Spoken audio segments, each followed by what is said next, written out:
All right, guys, welcome to Happy Hour Holidaze. I'm your host every single week, Manny Fresh in the house.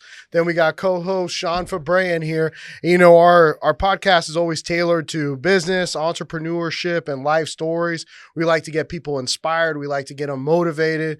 Big news for us. We got voted or nominated for Creative Loafing, Best in the Bay on the podcast. So make sure when August 1st hits that you're voting every single day. I don't care if you don't vote for anybody else but us, but keep us going. We want to win that award. We want to get the best in the Bay on the podcast. But in studio today, we got a fucking treat today for you motherfuckers. We got a legend of radio personalities. We got Mr. Orlando Davis from Orlando and the Freak Show in studio today. Privileged to be here, man.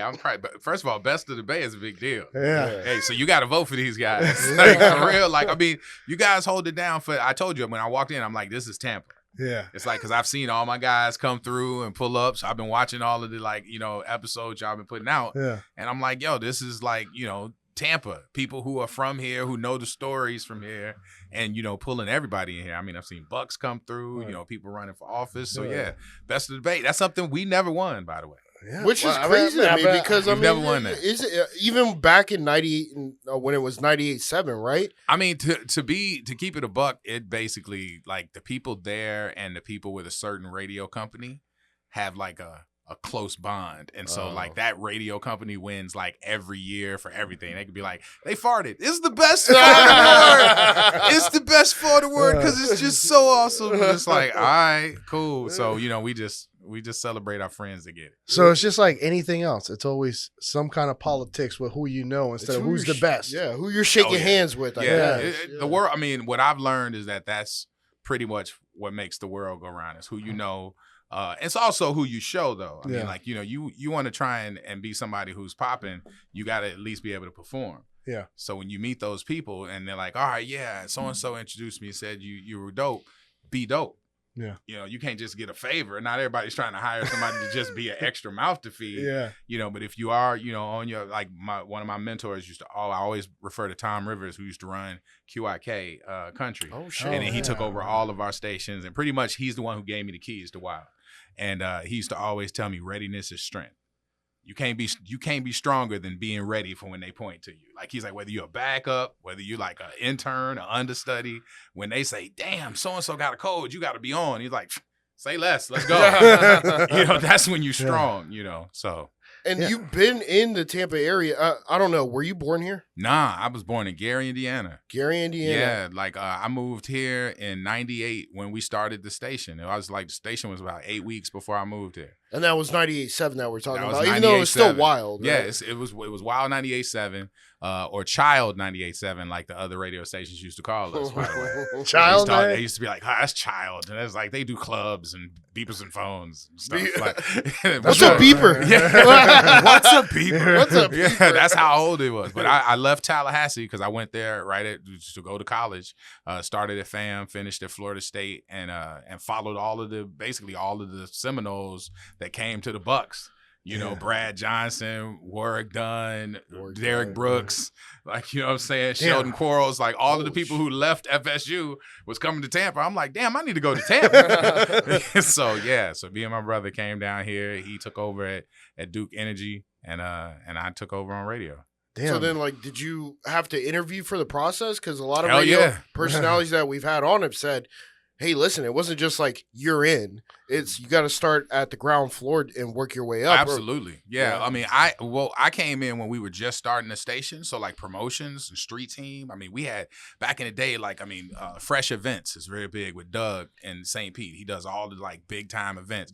He was on the street team. Strizzo, who's a big time rapper. We had him on. Stro was on the street team. Yeah. Like, you know, it's like, I mean, there's people who are like out there in the world and they're like, bro, I started in a Jeep on the beach. Yeah. You know, and they looking at him like, really? Like, yeah, for real. So my thing was a guy who I worked with when I was at Florida State was my boss, and I impressed him.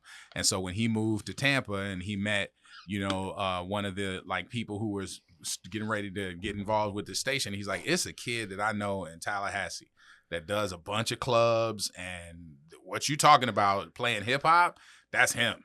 because hip hop wasn't on the radio at that time. You know, it was Sunday nights. You had like Joe Mama on FLZ doing like slow dance, like slow jams and shout outs at the prison and stuff. You know, that's the only real like, you know, like urban music you were hearing. You were hearing TMP on AM and Big Money Said, big shout out to him, and definitely, you know, rest in peace to him. But he was the reason I met Chris John.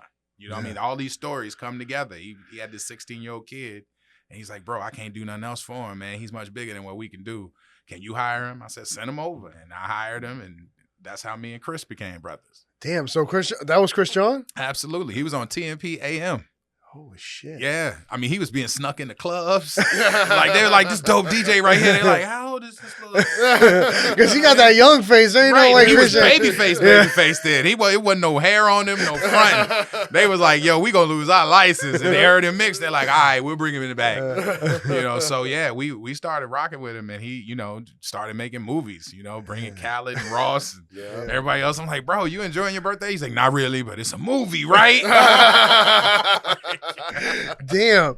So Orlando, how did you get like that? I mean, you got a fucking outgoing personality for sure, man. So how did you get into radio? Like, I mean, you started off like when you were young. Like, what triggered you to get? Well, you started off DJing, right? Yeah, I mean, in high school, they had like a radio club, and there was like a station that was run by people in the city, and so you know, you DJ proms, you DJ little, you know, dances and stuff like that, and I was terrible, you know, but I was more like the rapper, and I had friends who could DJ really well, so I was like, all right, I'm a rap, you do this.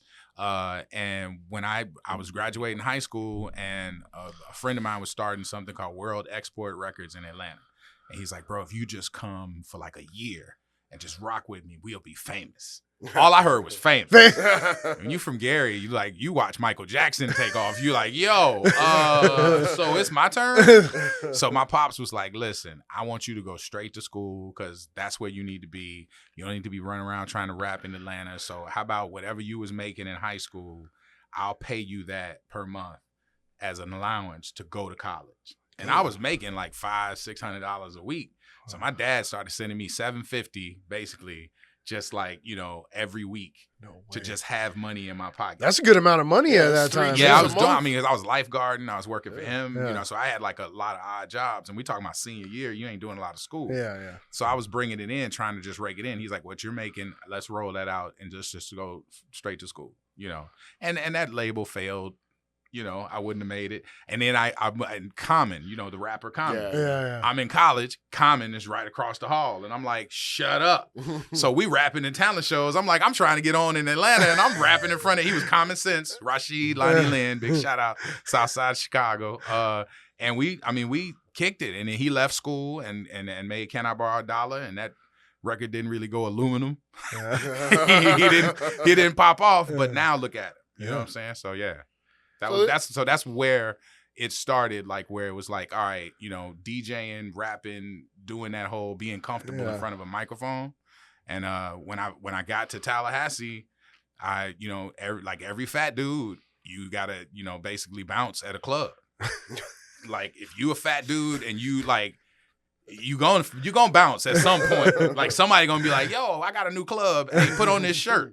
And all you gotta do is just be big. That's it. You ain't gotta do nothing. You ain't gotta fight nobody. You might have to call the police or something.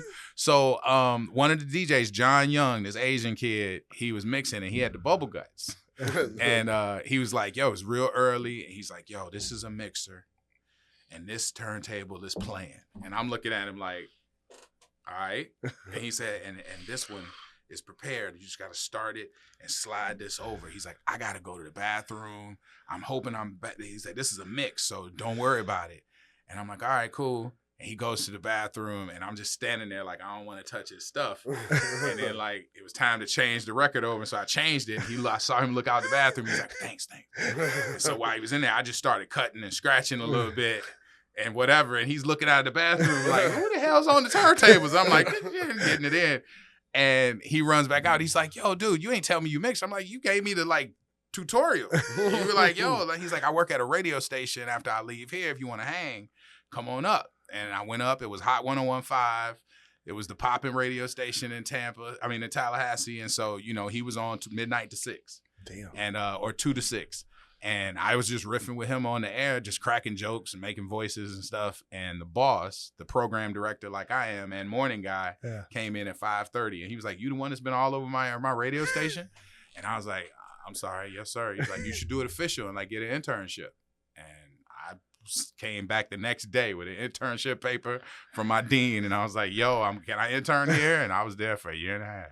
Wow. And they didn't pay you for that internship, right? Nah. Radio doesn't pay on interns, right? Honestly, you have to pay them in some sort of way. If you're a publicly traded company, it's like, a real violation to like have people working for you for free. Because, you got the boardrooms and all this stuff, and they're like, wait, but you got free labor, so you got to pay them something. You got to either give them a school, kind of educational experience, or you got to pay them some sort of stipend. But a lot of people got away from having interns, man, because like I think it was Puff. Matter of fact, it was like Bad Boy. Somebody was interning for them, and Puffy had them like, hey, you guys get the Christmas stuff, put it out in the lobby, make it look festive. That's the project of the day. And their dad was a lawyer. And their dad was like, what are you doing with Mr. Hippity Hop rap stuff? And he's like, well, we did the Christmas decorations and stuff. And he's like, that ain't marketing. I'm paying for an internship for you to do. No, that's not right. And they sued. Oh, shit. And so now it's when you have an intern, you got to have an intern that's doing different stuff every day. I can't just hire an intern and say, you rock with the freak show, answer the phones. That's a great experience. That's how I got on. And I learned from being that fly on the wall. But now I got to say, hey, you'll be with us on Monday. On Tuesday, you're going to be with promotions on the streets. On Wednesday, you're making commercials. On Thursday, you got to be in sales. All right, on Friday, you'll be with the engineering, and they'll teach you about stuff. So you're getting a whole education, and that got to be syllabus and everything else. And so most companies are like, they don't even want to deal with it now. Are these interns like people that are going to college for mass comm, or is it like they can be just if they get a viable internship that's under broadcast, it could be anybody. But they got to walk back into school saying, I learned all these different caveats. I didn't just be Orlando's bitch boy and get his lunch. Like, it's just so like they got to learn how to work the board. They got to learn how to all that stuff. Maybe set up the equipment as well. Yeah, things like that. And that's why we got street team guys that are on promotion now, and girls that come in and they learn how to do our events, and they learn how the tenets of Wild, like what's important. Even down to writing Wild. If you've ever seen somebody on the staff and they write Wild, they'll never put a capital I on Wild. Because it's WLLD, right? Well, no, it's Wild 90. I can show you the logo, but whenever you look at the logo, it's a lowercase I. Yeah, and it was when we created it way back. It was like there's no I in team, there's no I in Wild. Wild is collectively like dope. The fact that we've had, the freak show, the fact that we've had, everybody that we've had come through here who's not, whether it's Greg, whether it's, Buck and Stiff, like, Strizzo, any of the people, Strizzo, Christian. Like, what I'm saying, like Chris John, all of that collectively was dope. So none of us in that time, think about it, there wasn't no social media really popping during that time. That's what Greg was saying, man. Greg was like, we can only imagine if there was social media when we would have been fired. We would have lost jobs. Bro, that's what he said also, bro. That's what Greg said. There was a lot of stuff that happened back in the day where we bump into pictures and drawers and we're like, damn, we got to get rid of these. Because it was really that crazy. So, but think about the way social media is now. Everybody's like this. Immediately. Oh, yeah. Everybody's immediately like this. Yeah. Whenever you go to a concert, they either want to be the documenter or they want to be the person having the moment. Mm-hmm. And when we started Wild, that lowercase I meant that most of the station made more sense than just the individual. Why'd they do the frequency change from 98.7 to 94.1? Is it because iHeart bought out? No.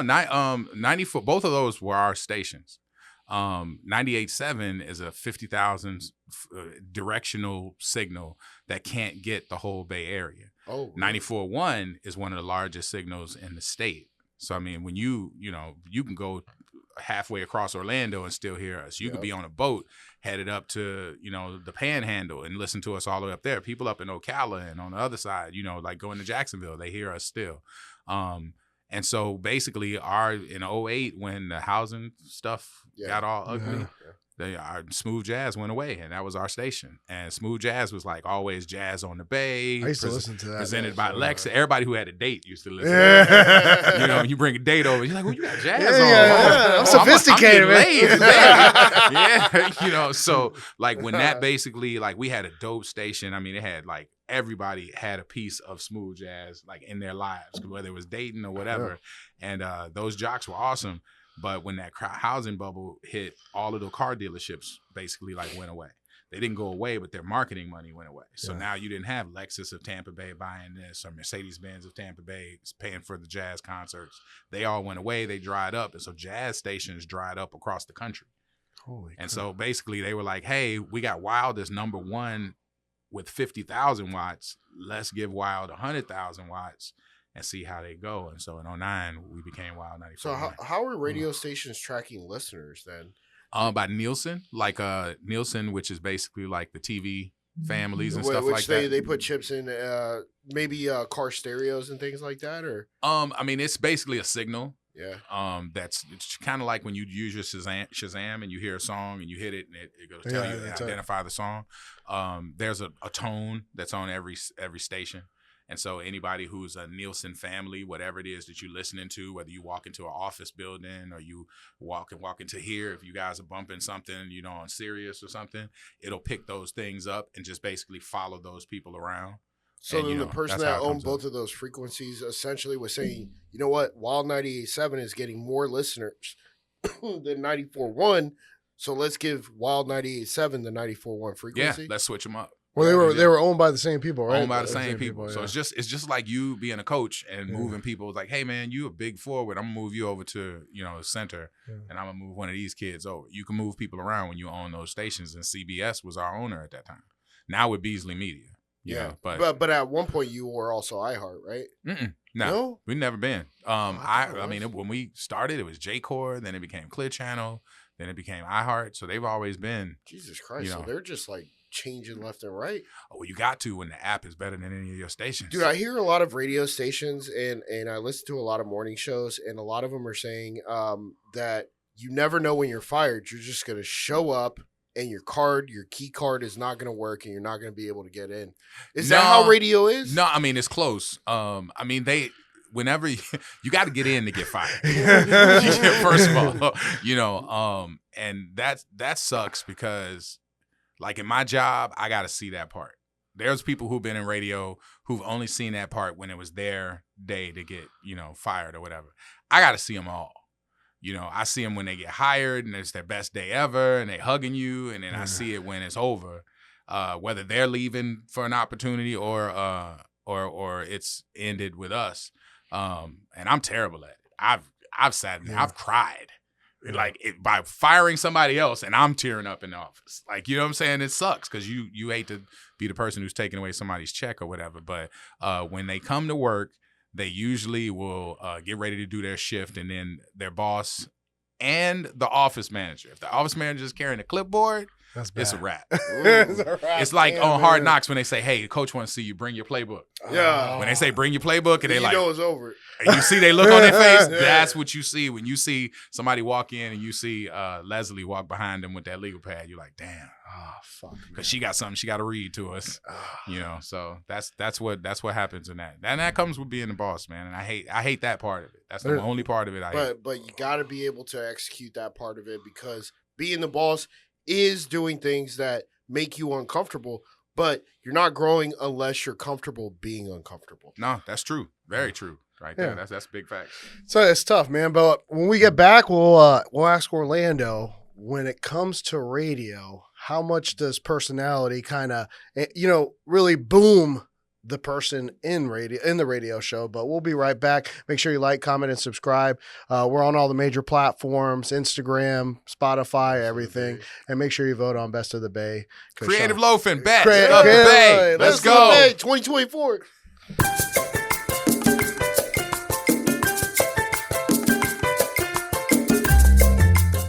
All right, guys, and we're back to Happy Hour Holidaze. We're here with Orlando Davis, my man from Orlando and the Freak Show. Just in general, like, how was the climb to the top? When it came to when you started off Orlando and now you started to get some notoriety on the streets, how was it, man? How was that? Like, I mean, because you're a young man, you know, and then all of a sudden, there was times it's where like a viral, man. there were times where he held the studio hostage on air. I remember this shit. Yeah. You know what I'm talking about? Yeah. This was like maybe 10 years ago. Yeah. That was when we were, I think it was still 98.7 at that point. I think we were 94.1 then. Oh, was it? Yeah, because we were 94.1 then. I remember listening at like 12 o'clock and I'm like, Orlando's still on? Yeah. How's this possible? Okay, so that came about if you can talk about it. No, absolutely. Yeah. No, that was a different company at the time. But basically, we were winning for the station, but our studio was crap.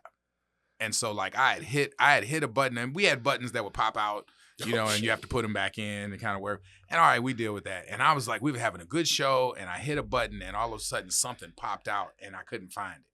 And I just got pissed. And I was like, yo, like, I'm like, you know what? Don't nobody else have to deal with this. It's like, you know what? Until somebody tells us that they're going to do better with this studio and like give us some funds, we ain't leaving. and everybody looked at me like, what do you mean we ain't leaving? And I locked said the door? You locked the door. I didn't too, lock right? the door, No. but we put some stuff up against the door.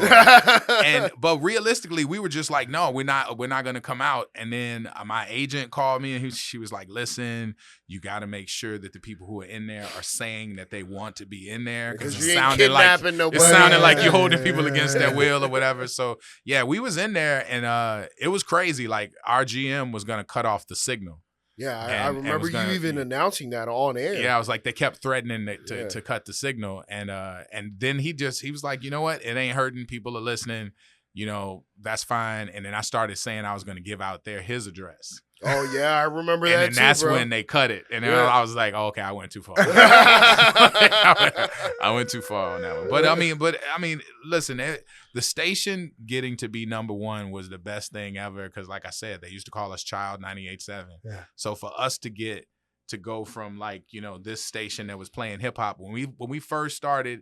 We were playing Wild Thing, like I'm sure people have talked about. And the first story that they did for us in the Tampa trip had a picture of me in the studio. I mean, bare wall. Think about when you guys first moved into this room and how it looked. Yeah, that's how our studio looked. There was nothing up on the walls. Shit. It was just me with a microphone and a backwards baseball cap. And they put that picture in the paper and put FM Blackness makes it to Tampa. FM Blackness? What the fuck? Probably couldn't even say that these days. I know, hell but no. in 98, that was a headline. It was like, wow. I still got it framed because my best friend saw it and got the thing and framed it up and sent it to me. And it was FM Blackness makes it to Tampa. Holy shit. You know, and because FM Blackness wasn't a thing here. It was just what you would catch in the middle of a club broadcast from 93.3 at the time.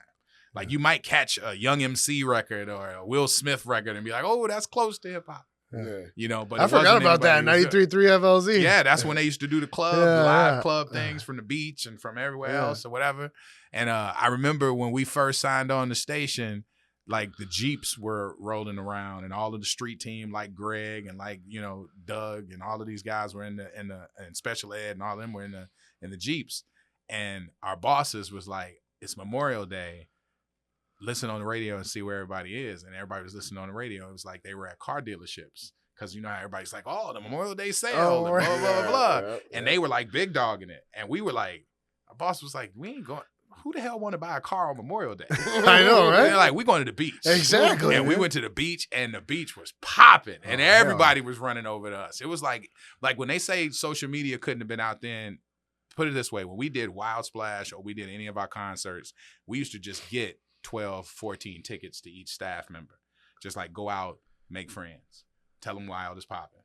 And man, the girls of Tampa Bay, you walk up to them like, hey, I got these tickets. And they like, for real? For real? Like, all I got to do is flash y'all or something? Like, well, yeah, if you want to. I mean, it was a girl who got naked on top of the Wild van, because we had a Wild van that we couldn't even afford to paint. It just said, we don't suck on the side of it. And we were parked down right in front of where Pier 60, right? Right. No, this was right across from where Mons Venus is, in that little parking lot over there. Yeah. And it was on Dale Mabry.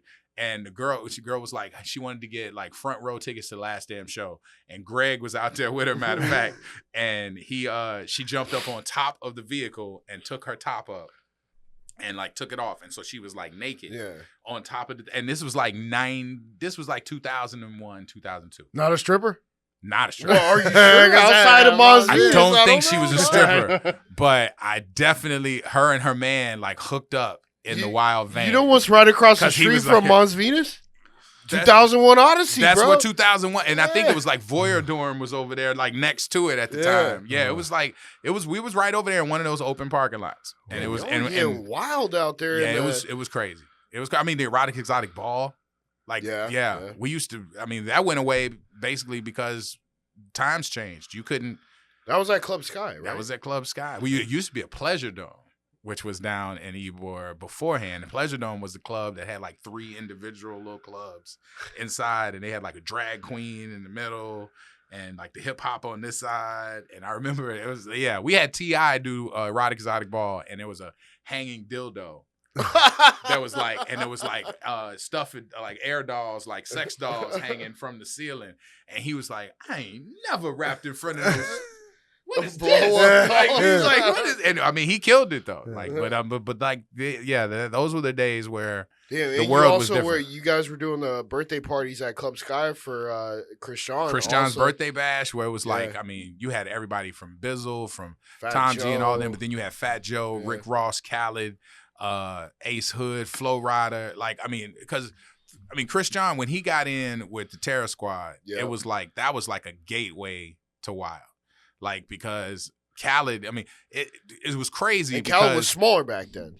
Khaled was a lot smaller back then. He wasn't as famous as he is now. He wasn't, but he was Florida's guy. Yeah. I mean, because he was like, I think he was born in New Orleans and then moved to Orlando. Then he got with DJ Nasty over in Orlando. And so that network of just him moving around the state was like crazy. And then once you threw Ross think about it, in you there didn't have too. Pitbull before you had like, without right. him. Because Pitbull was back that's then at the day, Miami, like heavy. So that relationship was definitely through Chris. And the fact that we were able to like, nurture that relationship with Ross. I mean, Cool and Dre. I mean, everybody who came through that camp pretty much is like fam at Wild. Yo, I gotta ask, man, have you ever had Eminem on Wild? Yeah. Yeah, we have. We had he just dropped his album Death to Slim Shady, right? He did. Yeah. He did. that's number one. It's number one. Yeah. I mean, listen, M is always gonna be talented. I mean, the world is just different now. Like every time he drops a record, the first thing I tell the labels, I'm like, we just got to see if the audience cares, because people care, but it's all the old heads who remember M back in the day when he was savage. Kids, I mean, there are kids out there who are doing reaction videos on YouTube That now, they can't listening believe to what the the fuck old you said. stuff. Yeah. They're like, how the hell was What? this in the what? Yeah. They're like, our parents are talking about music we listen to. This dude murdered his mom in 3 records. Like, it's crazy. He's got somebody locked in the trunk driving off a fucking bridge. Like, my dad's gone crazy. Like, what? There's a baby in the studio. Like, M. Let me tell you, we had an interview with Is he M. as strange as he looks when he's doing interviews, or is that a facade? It's not a facade at all. M is M, and back then he was very quirky and weird. I mean, think about it. The first record, hi, my name is like that was him. That was the dude. And we were doing an interview, and nobody knew this was gonna happen, but it was like a pair of twins. It was a racist kid and I think Brandon, and he had I guess some black dude and some white girl had babies. And he shot through the bedroom wall of that house. Go through that again. Who? Black dude, white girl, have children. Children are twins. And then Mance family.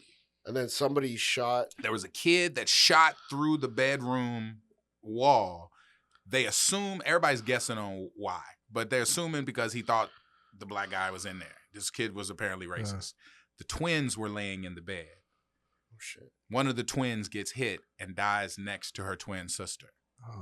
We're talking about that on the air, and Eminem calls. And we get Eminem on the air, and he's like, yo, we're talking about the concert that's coming up. And he's like, yo, like, I got a daughter. And that's when we had heard Haley Jade for the first time. And he's like, I got a daughter, man. He's like, what are y'all doing? He's like, we're trying to put together like a softball game with some of the Buccaneers. Like Derek Brooks had called in. He's like, I'll play. And so people were like volunteering. He's like, bro, I do not play softball, but I'll play. And so we had that softball. We raised like $25,000 for the family. And shit. Eminem came out there, sucked at softball, but started the team brawl. Like when he went up and slapped somebody with the tail. Everybody was diving on each other. It was crazy. But that's when we found out about M and kind of his. So we're talking about like early 2000s. Then. This was, yeah. I mean, there's 2004 a picture. maybe? I want to say Greg just sent a picture of us that day because Greg was on the air. And I remembered, I'll just pull it up for a second here. I'll tell you, this team right here that you guys had and still have, but I mean, there's so many people that have broken off and have done so much shit, you know? Oh, yeah, absolutely. I mean, you guys are, literally, and I'm just saying in Tampa, like, Greg's oh, the Tampa. I'm just saying, like, this team was legendary. As Greg and Eminem with the Wild 98.7 shirts on. Yeah.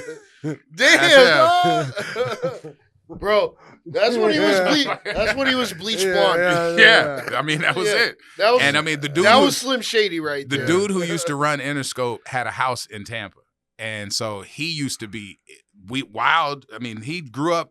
Didn't Dre run Interscope? Who? Dre? Oh, no. Well, Dre there was Jimmy Iovine that ran it.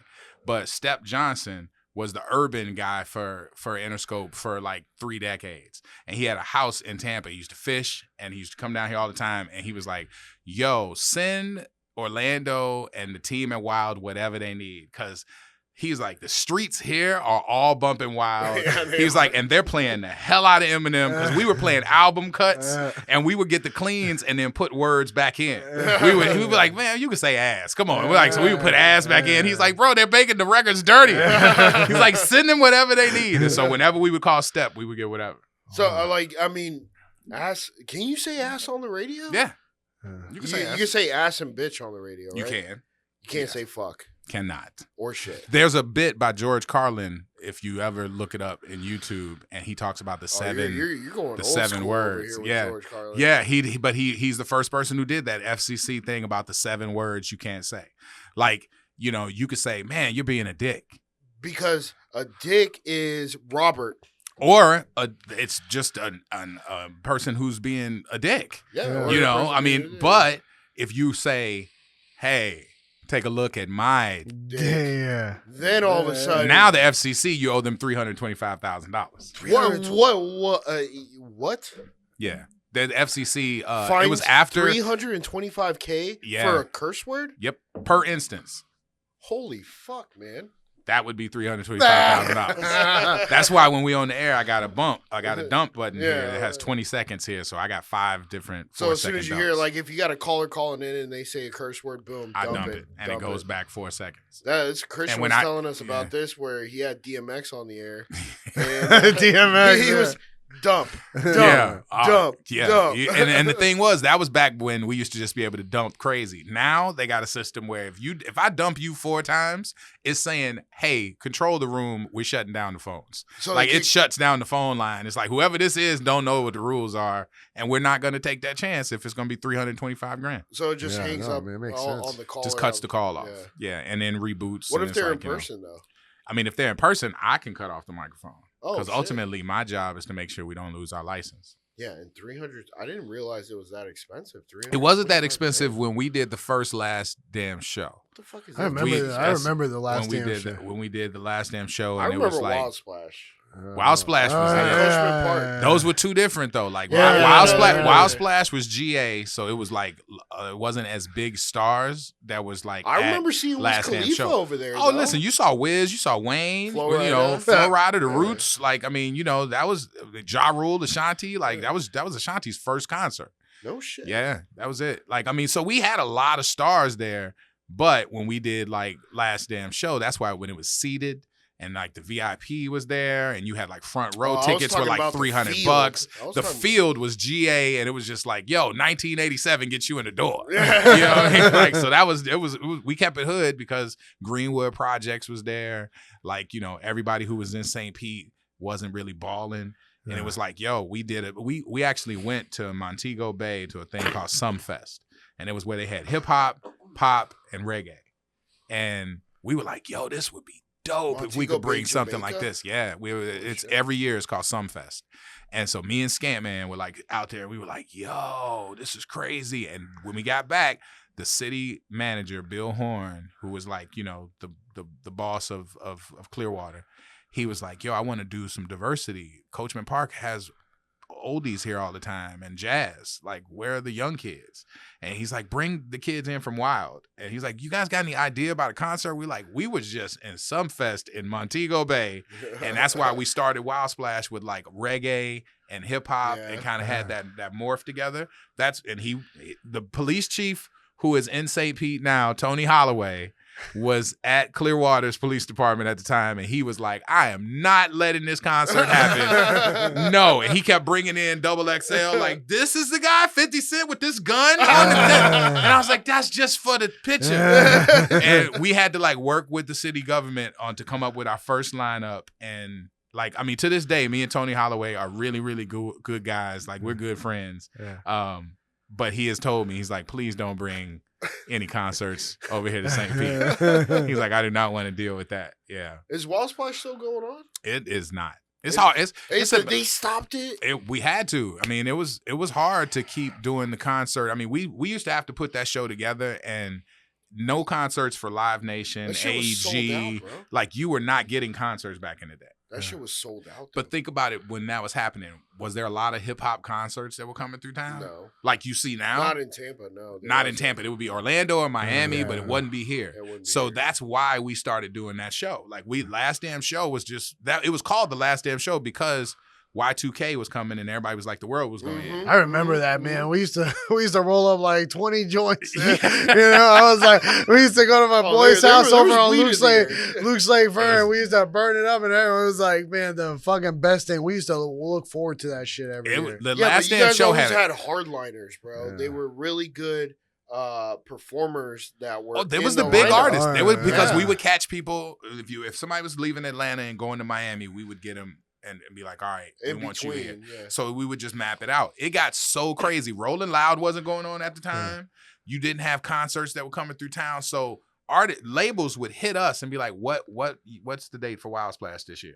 And I'm like, we haven't even come up with the lineup yet. They're like, right, but we just want to make sure that when we're routing our people, we can get you some promo acts. So it's like, so you would pay 6 headliners and 6 artists would just be coming through trying to get the look. Yeah. So they would be like, hey, we got a promo date in Tampa. We're going to do 30 minutes on this Last Damn Show station. I remember going to a Last Damn Show where I believe Lil Wayne and Trick Daddy. And I know a lot of people don't know who Trick Daddy is, but Trick Daddy fucking awesome, man. Trick is Trick is old school. He's old school. Trick is definitely necessary when you talk about Tampa music. When you talk about Florida, you got to mention Trick Daddy. You have to. And I remember going to it, bro. The entire fucking stands, it just smelled like weed. GA was all weed, bro. We would go up to the third, and I loved it. We would go up to the 300 level and give people floor seats, like when they would be open floor seats. So we would take 10 tickets and go up there and just give them to people, and we would go up there and it would be a contact high. It's crazy. Like a cloud up that 300 level was the party. It was, you might not have been close to everything, but you were in the building. Those people were like, yeah, it was crazy. Guys, when we get back with Happy Hour Holidaze, we'll continue with all these awesome stories that Orlando's got. Make sure you like, comment, and subscribe, and keep checking us out on the Friday features and everything else that we have on social media. We'll be right back.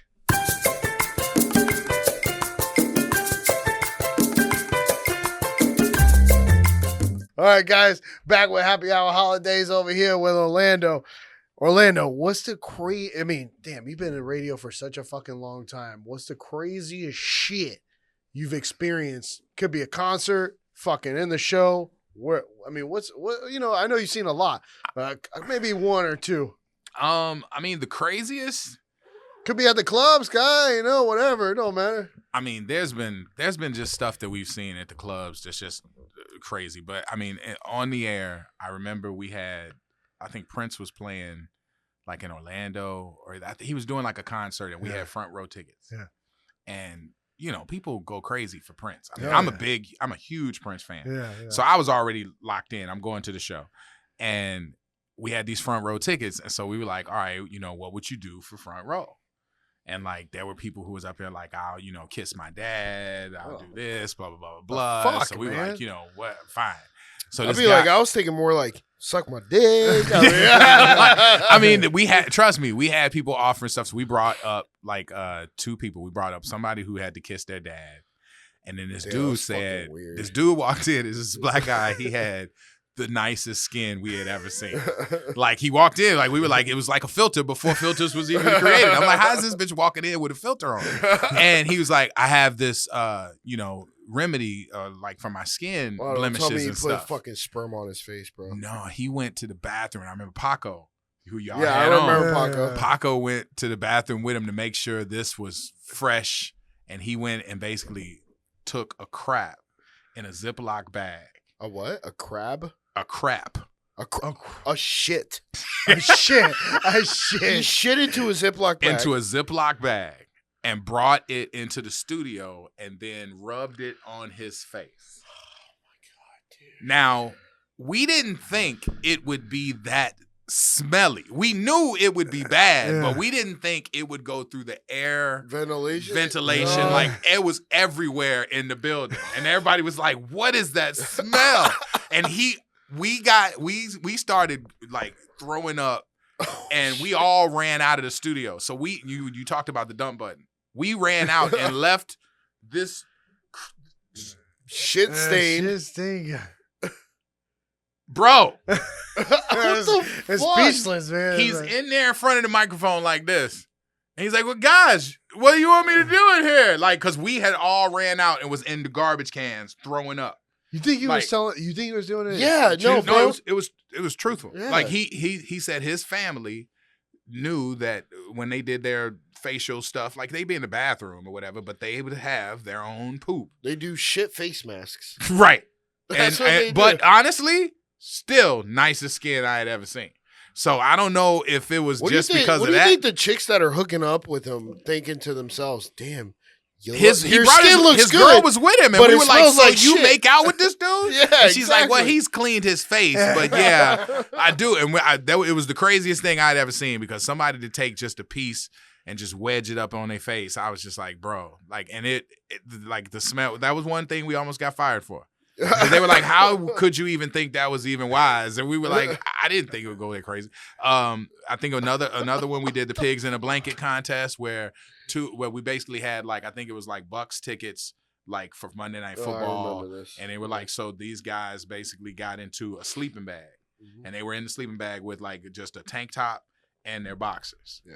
And so we said, how long can you stay in there? And so one guy was like, so I just got to make him get out. And so one guy started farting. And then the other guy was like, you got to do better than that. And so the guy took off all his clothes in there. And so the other guy was like, well, I can take my clothes off too. I'm not giving up. And it was like, this was like, I think the year we won the Super Bowl. So it was like a big deal for Bucks. And so basically they were in the zipped up, and all you could see was their shoulders. And then it was like, they were in there naked. Like they were touching. But they weren't like, back to front or front to back. It was everybody was back to back. Right. And then all of a sudden, like it was like maybe 2.5 hours that they were in there on the floor. And then the guy on the right turned and had his front on the guy's back. Oh my God, bro. And then he was like, all right, I'm done. He quit. Yeah, and he got the front row tickets. Front row? Yeah, he got the 50-yard line. This is back front in row. 2002, right? Yeah, this is 2000. This was the year, because that was the year that we won the Super Bowl. Yeah. Yeah. I wonder how many people in the audience would have done that shit. I mean, you for probably, like think about it. You probably would have. Think about the last Super Bowl when we won. Yeah. Like, I mean, at home. Yeah. That's a big deal. If you tell me 50-yard line at home, come on. I guess. There's somebody who's out there who kissed their dad for that. That's the worst one. That is a weird one. That is weird. So was it? They bring it up. They're like, "Oh, kiss my dad." Well, And she did it and didn't win. No. Like she did it and didn't win. On the cheek? No. On the mouth? No, they the mouth kissed. Like, and did they get 2 tickets or 1? No, it was going to be a pair of tickets. Oh God. Yes, man, they lost to. I think his name was Marcus. but it wasn't no tongue, right? How do you? It was some tongue. What? Oh Yeah, God. it was. So that's making out with your father for right tickets? for tickets, And she didn't even win. She didn't win. Stepdaughter? See, I hope so. That'll help me sleep at night. I was like, I'm trying to. Maybe it was stepdaughter. I'm trying to balance. Maybe the it wasn't her equation. dad. Maybe it was her zaddy. Her Maybe. So how did it go from? Well, I mean, you're on the you're still on the radio though, Orlando. But now you went to like a management side where now you program director. Yeah, program director. Where you, I mean, now you're in charge of people. And I mean, how did that kind of like switch off when you went and started doing that part of it? Then when you were just hey, I'm on the radio. This is my job, and then you go to like managing. I'm assuming you have to go in really early and you have to plan the show every single time. We get done at 10, and then we have a meeting like 11:15 for the next day. Gotcha. And we basically just map out, hey, if the world doesn't change tomorrow, this is something we know we want to do tomorrow. Mm-hmm. And then like if something happens overnight or the president gets shot or something like that, we know we can pull a story and move it in because it's more timely. But we usually set it the day before. Is it a pain in the ass to be a program director? Yeah. I mean, obviously it's more money, but at the same time, it's like when you used to go in and you're like, all I have to do is just, I mean, look, well, first of all, I've been PD since 2000. Yeah, it's been a long time. I'm comfortable in it, but like, I mean, the job is cool and radio is fun. It's creative. Like, I mean, we just made up this Saturday is 727 day because it's July 27th. Uh-huh. So we got shirts made. We're taking everybody to the Rays game. It came out, and we're going to Ferg's to play Rod Says, which is Simon Says, but for Rod Wave tickets. So the last one standing will get the Rod Wave tickets for his big concert. But that just hit me looking at the calendar, going through my schedule. And I was just like, wait, 727. I'm like, damn, 727 day. I'm like, all right, because it sneaks up on you and you don't have a plan. Yeah. I was planning out in June, like, all right, 727. I'm like, oh, damn, okay. So when you can take creative ideas like that just hit you and make it happen, that's the part that fuels my heart. The sucky part is the whole firing thing. Yeah, firing. Like that part of it is just, there are people out there who I'm very close with who I don't work with anymore. You're not the one firing them, though. No, I mean, sometimes I have to. Sometimes everybody who gets fired, I have to be the dude. You have to be the one that does it. I have to do it. But like, there's probably somebody that says, hey, listen, you probably have to let this guy go or this person go. I definitely got corporate people who are like, yo, like this person got to go. There's one DJ that we had that I just knew it was coming. Probably because they weren't good. Well, it was because they were there a long time and their salary was getting high and the ratings were dipping because we were getting more competition out there. You got to think, like, if you're from Tampa, you remember like one of the best radio stations in town was Star 95.7. Star 95.7 was a good station. Like, that was where it was like, it was alternative-ish and it was adult, but it was like just cool enough to really like, and they sacrificed, all them people lost their jobs because 95.7 The Beat had to be up against us because it had to help protect the cash cow, which was 93.3. I remember so that, basically they crushed this station. Now they bring in this like station playing like just whatever to try and just say, hey, it's radio FM blackness or whatever. And just so they could try and pull us down so their cash cow could eat. And so you got to think about it like that. Like that's that kind of like shell game that is like behind the scenes is like, now that creates more competition. So now you got, a person who's like, making more money, rating shares going down, corporate's like, yo, they got to go. I'm like, no, let me shave here and let me save them here. Let me do. And I did that as much as I could. So when it comes down as an order, you got to move because my boss says I got to let somebody go. I got to let them go. Yeah. But my boss that I have and that I've had over the last 16 years, they've been people that have been like, listen, you have to do this unless you come up with a better way. And I've come up with a better way a lot of times to keep people in. Yeah. So that it sucks because, like I said, when people get hired, the station hired my boy. When they get fired, Orlando fired my dog. And it's always Orlando fired. Like there's people out there. There's somebody out there like suing me right now because I wouldn't hire him. It's just, I'm telling you. Because you would not hire them? Oh yeah. I can't even discuss it because it's an open case. Oh, okay. But I will just say that the person is promoting it on Facebook. To me, that sounds erroneous. It sounds like that too, but I don't have a law degree. I just watch Law and Order. but I will tell you that it doesn't sound legal to make me have to hire somebody. Yeah, because like we deal with the same thing with our company. There was a person that we did not hire because we didn't provide them an interview because we had already hired somebody. Yeah. And then they left us a negative review on Google. And then I disputed it with Google, and then they, removed it from our profile. But it's like, listen, it is not your right for me to have to hire you. I totally agree with you. This person was just, they thought that the station coming to town and them being really popular in hip hop, that they should get, a request to come and meet. And that didn't serve him well because Greg and everybody else who was running around like, yo, what do I need to do to be on the team? That team that has that lowercase I. It's always been about the collective. Yeah. People wanted to come in and shine, and it's like, no, I got 50 dudes that'll run through a wall for this station. Yeah. I think we're good. Yeah. And we're still talking about it, so the station is still good. There's stations out there that are crumbling now, that are moving signals, that are changing, all this other stuff. Wild is still here. So, Orlando, let me ask you, have you ever been starstruck? Yes. And if so, by who? And what was her name? I would. All right, so did Rihanna come in and you were like, Rihanna was one. I stuttered because I speak. I you stutter. Do it for a living. I speak for a living though, and I stuttered off Rihanna. This will take you back to probably your car magazines. Vita Guerra. She lives in Tampa now. She lives in Tampa now. Don't tell me that because I'm going to try to get her on the podcast. Bro, you should get her on the podcast. Yeah, she has OnlyFans now that is popping. Before she moved to town, she hit me. She's like, yo, like, who's a real estate agent I could talk to? I'm like, you're not moving here. She's like, yeah. She moved in. She bought the place. She lives here now. And yeah, we're good we're supposed to go out to dinner. You were starstruck by her? Yeah, I was absolutely starstruck. Like the first time you ever First time I met her, I was like, did she go, how's it going, puppy? And then you were like, oh. I was like, give me 5 minutes. Give me 5 minutes.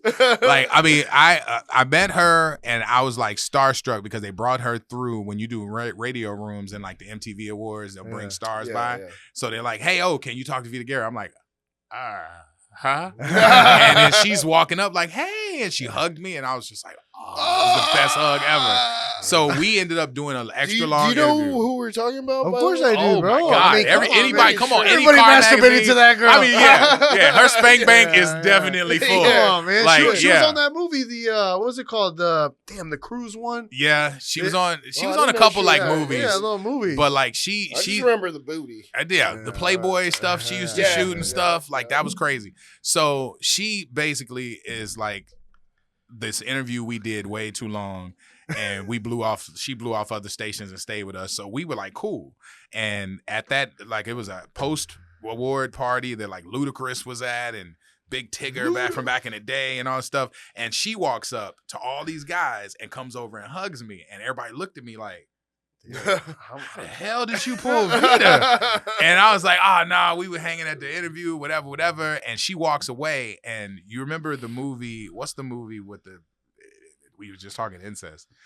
Cruel Intentions. Remember Cruel Intentions? The movie with Ryan. We're talking about like 1980s. Yeah, Ryan Phillippe was the dude in there. And he was looking at Vita all night. Like, he's like, hey, bro, can you introduce me to her? You're talking Lincoln Lawyer. No, this Ryan Phillippe, who was in Cruel Intentions. He was also in Lincoln Lawyer. Was he? Yeah, man. He was the main guy who killed the lady. And Matthew McConaughey was his lawyer. Man, I watched all the Lincoln Lawyers because I love. No. I mean the movie, not the. Oh series. No, I watched the series. I didn't see the movie. Watch the movie, man. Really? Yeah. So it might be Ryan Phillippe was in that movie. Yeah. Ryan Phillippe was like sweating Vita. And I introduced him to her, and then they ended up dancing and hanging, and I don't know what happened after that, but it was funny for a dude to have movies and be like sweating that, like, but still like shy. Can you introduce me? I'm like, man, I'd be walking up like, hey, you seen Cruel Intentions? You know what it is. Like, he just wanted an introduction. Hey, is that booty as good in real life as it is in the pictures? It's incredible. Like, she came in on the air, and I had the phone. I've only done this twice. I did it with Iggy Azalea. And I did it with Vita. Because both of their asses is just like scrumptious. They're like, it's like, and I did it. And it was funny because afterwards she laughed and she was like, I don't believe you taped my butt. I'm like, I didn't do it to be disrespectful. I did it for the people out there that couldn't see it. Because they needed to know, like, up close, not cute, like down here, like, yo, if you standing here, this is in your face. That was Iggy that probably said that shit, right? Vita didn't give a shit. Vita didn't care, and she hit me back laughing. Yeah. Iggy didn't care because she was viral after we got done with her, because that's when she said she would cut off her man's, like, she said I would cut his penis off if he cheated on me. And because she came in town, that was right after Nick Young and, like, who was that? Swaggy P had snitched on him in the locker room saying that he was messing around. Yeah. And so they basically told on him. And I was like, fucked up, man. Come on. You know, there's a code in the locker room. You ain't supposed to be telling the business. Yeah. And so he was in there kind of snitching. So when she came on the air, we wanted her to talk about it, but she wouldn't talk about it. It was like on her list. Like, I don't want to talk about it. And I was like, listen, I know you don't want to talk about this whole thing that everybody's talking about. I'm not going to bring it up. But I just want to give you some advice because we got a lot of sports teams here. I'm like, they call us Tampa Bay for a reason. Mm-hmm. And she's like, oh, really? I'm like, well, we kind of a big deal around here. I'm like, but a lot of the players just have an agreement with their wife. Don't bring nothing home. You on the road, do whatever you got to do to be a player, to be at your top level, but nothing better reach this household. So I'm like, it's kind of like, you know, accepted. And she's like, wait a minute. Now, she doesn't want to talk about it. But she says, oh, wait a minute. I know. She's like, well, I'll just tell you, if you cheat on me, I'm cutting your dick off. Yeah. And we were like, I don't know what just happened. But apparently now we're openly talking about it. And we talked about it. And that's the one YouTube thing that we have on Wilds that went crazy viral. Like, it's like hundreds of thousands of views. I mean, TMZ was printing it. They were all running the video, and it was like, everybody. It went crazy. That also reminds me of the Eddie Murphy skit, his stand-up comedy. I think it was Delirious. 1 minute. Okay. Where he goes, where he's talking about the chick from Africa. Like, I'm an American woman now, Eddie, but I'll cut your dick off. Yeah, trust me, it was crazy. It was definitely a viral moment for us. She got an OnlyFans now. She does too. Yeah, she does. They make big money. Damn, did you hear Manny? She does. Yeah. Hey, listen, somebody's subscribing tonight, huh? Cut out 20 minutes. You don't want to get in trouble. Get in trouble. Listen, I would join for Iggy. I would join, and for Vita too. I mean, I've had some people tell me that she got one popping. I haven't joined all over yet. the internet for free though. Not like this though. I think I'm Rich, who's on my show. He's been on it, and he says, yo, it's good. It's worth it. All right, guys, when we get back with Happy Hour Holidaze, we'll continue with Orlando. Make sure you like, comment, and subscribe, and I appreciate everybody out there listening to us. We'll be right back.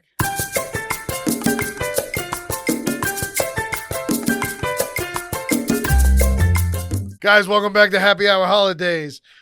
There's a treat and a fact that Orlando has been a fucking radio personality for a quarter of a century on a top fucking radio show that's #1. Yeah, that it's the first time it's happened for an African American. Is that what you were saying? Yeah. I mean, we just and PD. Yeah, I mean, because we haven't had too many, like, there haven't been too many black DJs in Tampa. Yeah, let's say, like, cut the fucking African American. It's black, dude. Come on, let's get. I mean, African American, black, whatever, Soul Patrol, however you want to call it, whatever you want to call it. He's the one who said it. No, he said black, dude. Because I mean, think about it though. Like, I was talking to Meredith, and we were talking about we were actually talking about charity stuff, and we were talking about the fact that we had just taken a pledge with the Down syndrome, like. The whole autism. Well, the Down Syndrome Association of Tampa Bay came in, and they were like, they're trying to get rid of words that you shouldn't be saying because it's kind of detrimental and mean and whatever. So, one of them is the R word. The R word is where you call retarded, right? Like, and we treat that like we would treat. Like, you asked me about the 7 words you can't say on the radio. You can say the N word, and not get a fine from the FCC. No way.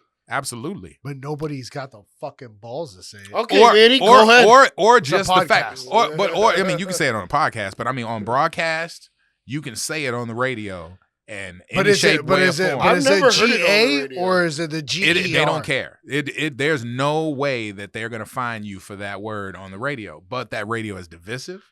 That word is like, it makes people feel uncomfortable. Yeah, It'll make people turn off the radio. Your whole point is to make people listen to the radio. And so they want the R word to be treated the exact same way. If somebody says the N word, I dump it. If somebody says, if somebody calls somebody, the word cracker, it has all the different meanings, but you know what it means racially. Yeah. Somebody calls somebody a cracker, I dump out same way, and I don't have to. It's just because I don't want our show to be able to be used that way. And so, and the R word is the same way, because there are kids out there who are hearing people use it on the radio and hear people use it, when their parents are using it or whatever, and they take that to the schoolyard and then they start running it.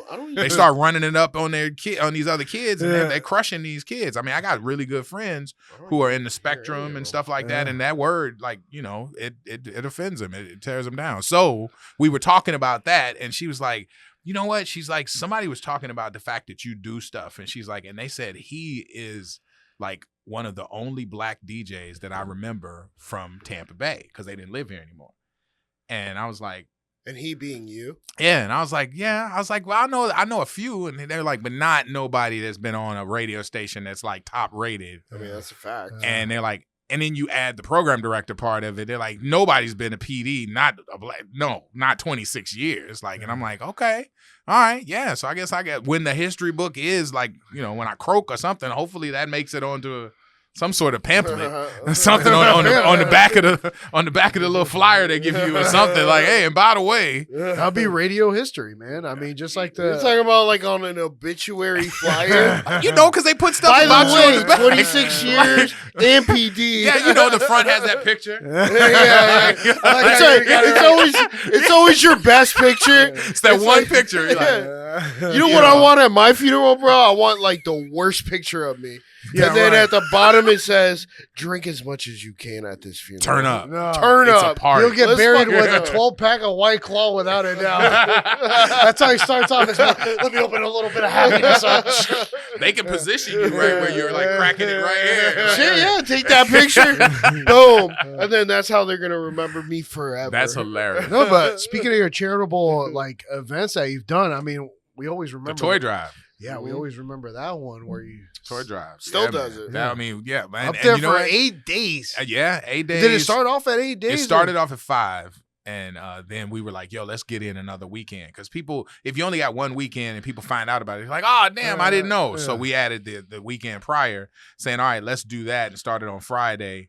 And instead of starting it on a Monday. This was all your idea, huh, Orlando? Yeah. Damn, man. You ever have anybody fuck with you when you're sleeping up there? It's been a couple of, I mean, we used to be in St. Pete. We were at Burt Smith BMW. That's where we started. Because now you're off of Columbus and Del Maybury. Now we're over at West Shore Mall. Oh, you changed it now? Yeah, we changed it 2 years ago. Oh, so you're not over by the Wing House anymore? Yeah, we're not over there. Because now you got Dave's Hot Chicken and all that right there. They built more stuff. Ben Mala, who has like all that real estate stuff he does on YouTube, he owns that parking lot, and he came to us and was like, "Yo, I'm getting ready to sell this space right here," and we were like, "Okay." And then COVID hit, and he's like, "Well, I'm not gonna be selling it for a couple years now. We're waiting for them to finalize the deal." So he let us stay there until they got locked up, and then as soon as we moved, they started breaking ground. You got like a security guard? Yeah, we have security. Police always do their like shift changes in the parking lot. You're sleeping outside. Yeah, I'm 35 feet up, but for 8 straight days I'm up there. I mean, but we have people who are on our staff that are down there, but they're in the tent and they're usually watching something or streaming, so they're not really paying attention. So we like the officers to be up there too. But when we were on that Columbus spot by Wing House, there were girls who used to come up and walk up like from the clubs and start and they make money and come, they just want to donate, and they think they got to come up because they are listening during the day when people are coming up. They don't think go over to the tent. So it was a girl that was like tugging on my tent, and it was like, "Hey, Orlando, are you in there?" And I'm sleeping. I'm like, "What the hell is that?" And I got a walkie-talkie. I'm like, "Hey, somebody's up here." And they're like, "What do you mean somebody's up there?" I'm like, "Somebody's up here." And they come upstairs and I hear them like, "Hey, you can't be up here." And they're like, "Oh, I just wanted to drop off some money." And they were like, "You can donate downstairs." It's like, "What can he?" He's like, "He's sleeping." And I'm like, I'm naked in there. I don't want to. You're not thinking to yourself, yeah, well, you could donate some. Nah. Donate a little bit of extra. Hey, listen. Nope. The mouth talks. Nope. I mean, I ain't gonna say I ain't never, but I'm saying that moment, I'm like, nah. But she did donate. It's like I mean, there've been a lot of people who've come through there famous, but it's just really the people who are like from the city who are like, yo, this is like big on a different level because everybody gives and that's important, but you're putting yourself up there for 8 days and kind of like, they get to follow that whole thing. How much do you normally raise then? I mean, it fluctuates. I mean, like last year, we got $100,000 check from the Trans-Siberian Orchestra. Just from them? Just from them. So that means that you're raising close to maybe $500,000? I mean, totally, I think we've raised $1 million over the 11 years we've done it. Holy shit, bro. And we've the trucks and the toys and I mean, we had people give 50 laptops and 50. I mean, it's just like all the different stuff. I always tell people it's not just about bikes and toys. It's because first of all, you got some 15, 14-year-old kids who are in the system who they just want to take their girl for a movie. Yeah. You give them a gift card. You want a gift card with a condom. Right, you know what I'm saying? With a condom? Rubber band, both of them together. Here you go, Junior. You're the best, Dad. You do a bucket the best of popcorn with a hole in the middle? Yeah. Extra butter, please. Extra butter. So I mean, but you got all kinds of kids. So we tell people whatever it is you care about. If you're a girl who loves her face done up with the makeup and stuff, go buy some makeup package and donate that because there's a kid who's going to want that. Or if you play golf, if you Christian out there hitting the balls all the time, then maybe you want to get a starter set for a kid, and then play with your passions, So yeah, it's something that we do because like most of the stuff that I get involved in, I always owe. I owe for the life that they've allowed me to live here in Tampa. I moved here, like people are like, yo, you got to be from here because I swear to God, I was on the bus as a kid. You was on the radio, and I'm like, yeah, I've been here forever. I mean, 25 years on the air. I mean, nothing about you says Indiana. Straight up. I'm from Gary, Indiana. Let me tell you, there's some things that pop off in Gary. Not all of us look like Michael. Gary, Indiana, bro. Yeah, you're we're more like Tampa than you are anything else. Bro. I'm Tampa through and through. Like even my people who I know from home are like, I'm still me, but you can see the influences and stuff like that because I mean I've grown up here in Tampa. I mean Tom G is an artist that I know from the Bay Area that taught me a lot about what Tampa was. Same way, Crazy, Rated R, all these artists that, they feel like home artists to me. And I met them when I was 27. I moved here when I was 27. Damn. Which is, I mean, that is such a later age to move to. I mean, but it seems like your mannerisms, your accent, because I know a couple of people from Indiana, more so closer to Kentucky, like, Fort Wayne. It's like Tennessee, Kentucky. Maybe it is Fort Wayne. I don't know. And they have accents. Yeah, and they talk like this, boy. No, not everybody. Like no, I mean think about it this way: Gary, Indiana is like 20 minutes south of Chicago. Yeah. Oh, okay. You know what I'm saying? So it's you're like Midwest. Right. Like, you know what I'm saying? Like the Bulls are your team unless you want to drive 3 hours down the road and go check out the Pacers. It's like, fuck the Pacers, yeah. Right. Oh, Reggie Miller, don't do him dirty like that, we ain't gonna do him dirty, but he ain't no Jordan. Yeah, he ain't no Hell, he ain't no Steve Kerr. Okay. You know what I'm saying? Like I'll take Steve Kerr shooting my shots before I take Reggie. So LeBron or MJ? I mean, this is gonna be MJ for me. Oh, okay. Thank God. It's gonna be MJ. I mean, I respect LeBron, but I respect what he's done, especially with him moving Bronny into the league. Oh my God! And Bronny is not prepared for this. No, he's not. But how many times have we seen? I mean, hell, Jeannie Buss, who owns the Lakers, was given the Lakers by her dad. Dr. Buss. Yeah. So that's nepotism. Yeah. He gonna build it, make it fabulous, and then give it to his family. Why the hell can't LeBron? It's like we've seen everyone. Hell, Donald Trump has given everything to his kids. The problem is that LeBron has only won championships with the exception of one in Cleveland. Right. With the super team. Michael Jordan did it with Scottie Pippen, okay? Oh, absolutely. Dennis Rodman, they're good players. They are good players. And also Steve Kerr. Tony Kukoc. Michael Jordan needed Scottie Pippen. He needed Scottie Pippen. He needed the people around him because they built a team around him. How many championships did Scottie Pippen win without MJ? 0. I want to say, 0. didn't he win one with Houston? No, All right, 0. Zero. 0. So They needed each other. I don't know if they did. They needed each other. But I will say LeBron has had super teams around him. But when you talk about just the killer instinct, Remember, that thing Dwayne Wade won one without LeBron. So. He did. And I mean, the killer instinct that Michael Jordan has is what I hold him higher than LeBron. LeBron has done really well. I mean, he just hit a game buzzer for the Olympics the other night. You know, and I mean, and that's cool. But that killer instinct that Michael Jordan and what he passed down to Kobe, because Kobe had it. Yeah, Kobe would kill you to win. Oh yeah. And he never was soft about anything except his daughters. Yeah. That was the only thing he was soft about. And he had a competitive edge that every time I met him, I was just like, yo. You met Kobe? Yeah. Oh yeah. For real? I met Kobe like 3 times. Have you met MJ? I met MJ once. Oh shit. On the golf One course? time. Hard Rock? All right, yeah. No, dude, he was gambling at the Hard Rock and he lost a lot of money. Oh, I've heard it. That was during Super Bowl weekend. Yeah. And somebody called us from the Hard Rock. Like, I'm not gonna say anything else about who called us, but this person called us and told us how much he had lost. 1.3, and we were talking. I mean, it was like 1 point something million though. Yeah, not with the beat. No, it was million. Yeah, and so we were talking about it on the air, and the person who called us got fired.